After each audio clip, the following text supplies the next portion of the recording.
నమస్తే అండి. నేను doctor Nirmala, consultant gynaecologist, Nirmala hospital. ఈరోజు మనం తెలుసుకోవాలనుకుంటున్న టాపిక్ ప్రీ కన్సెప్షనల్ కౌన్సిలింగ్. అంటే కన్సీవ్ అవ్వడం అంటే ప్రెగ్నెంట్‌గా అవ్వడానికి ముందు కౌన్సిలింగ్ తీసుకోవడం. కన్సల్టెంట్ గైనకాలజిస్ట్ ఆర్ ఆబ్స్ట్రిషియన్ దగ్గర కౌన్సిలింగ్ తీసుకోవడం. ఆ కౌన్సిలింగ్ ఏ విషయాల్లో తీసుకోవాలి అనేది, దాని ఇంపార్టెన్స్ ఏంటి అని. యాక్చువల్‌గా మనం ఇప్పటికి కూడా ఇంత సైంటిఫిక్‌గా ముందుకెళ్తున్నా కూడా ప్రెగ్నెన్సీ వచ్చేటప్పటికి ప్రతి ఒక్కళ్ళు ఏమనుకుంటూ ఉంటారంటే, కన్సీవ్ అయిన 3 మంత్స్ తర్వాత డాక్టర్‌ని కన్సల్ట్ చేద్దాం అనుకుంటారు. ఈవెన్ ఇంట్లో యూరిన్ ప్రెగ్నెన్సీ టెస్టులు పాజిటివ్ ఉన్నా కూడా ఆబ్స్ట్రిషియన్ వెంటనే కన్సల్ట్ చేయరు.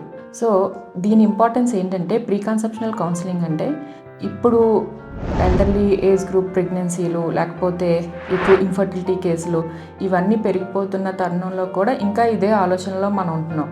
అలాంటప్పుడు ఏంటంటే, ఈ ప్రీ కన్సెప్షనల్ కౌన్సిలింగ్ అంటే మీరు ప్రెగ్నెంట్ కాకముందు వైఫ్ అండ్ హస్బెండ్ మీ గైనకాలజిస్ట్ని అప్రోచ్ అయినప్పుడు కొన్ని విషయాల్లో నాలెడ్జ్ తప్పకుండా వస్తుంది.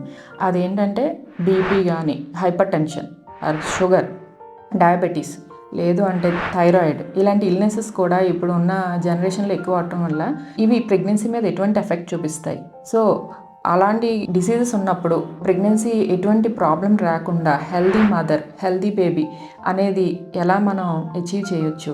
అలాగే ఇంకా అదర్ డిసీజెస్, ఇప్పుడు కొన్ని సికిల్ సెల్ డిసీజెస్, థాలసీమియా, అంటే కొన్ని డిసీజెస్ ఉంటాయి, బ్లడ్ రిలేటెడ్ డిసీజెస్. అవి ఐడెంటిఫై అవ్వకపోవచ్చు అప్పటి వరకు.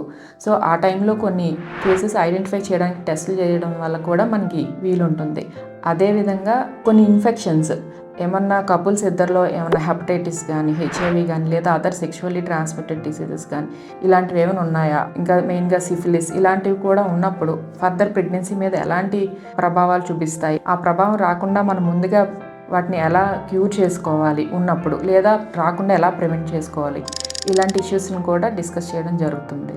హ్యాబిట్స్, ఆల్కహాల్ ఇంటేక్ ఏమన్నా హ్యాబిట్ ఉందా, బోత్ వైఫ్ అండ్ హస్బెండ్లో, ఏదైనా స్మోకింగ్, లేదా వేరే ఏమన్నా క్రానిక్గా ఏమైనా డిసీజెస్ కోసం, ఇప్పుడు ఎపిలెప్సీ అంటే ఫిట్స్ అలాంటివి ఉన్నప్పుడు కొన్ని టాబ్లెట్స్ యూజ్ చేస్తూ ఉంటారు. అవి ప్రెగ్నెన్సీలో వాడకుండా ఉండాలి. సో లేదంటే వాటిని డోస్ తగ్గించి మానిటర్ చేస్తారు, అంటే దాన్ని ప్రెగ్నెన్సీ మనం ప్లాన్ చేసుకున్నప్పుడు.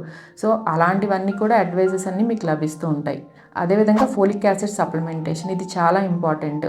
ప్రెగ్నెన్సీకి ముందు 3 మంత్స్ ఫోలిక్ యాసిడ్ తీసుకోవటం వల్ల మన బేబీస్లో చాలా వరకు వచ్చే న్యూరల్ ట్యూబ్ డిఫెక్ట్స్ని మనం రాకుండా తగ్గించుకోవచ్చు.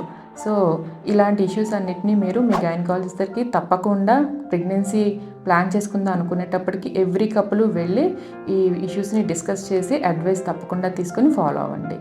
Thank you. ఇంకేమన్నా మీకు డౌట్స్ ఏమన్నా ఉంటే ఈ విషయానికి సంబంధించి కామెంట్ సెక్షన్లో కామెంట్ చేయండి.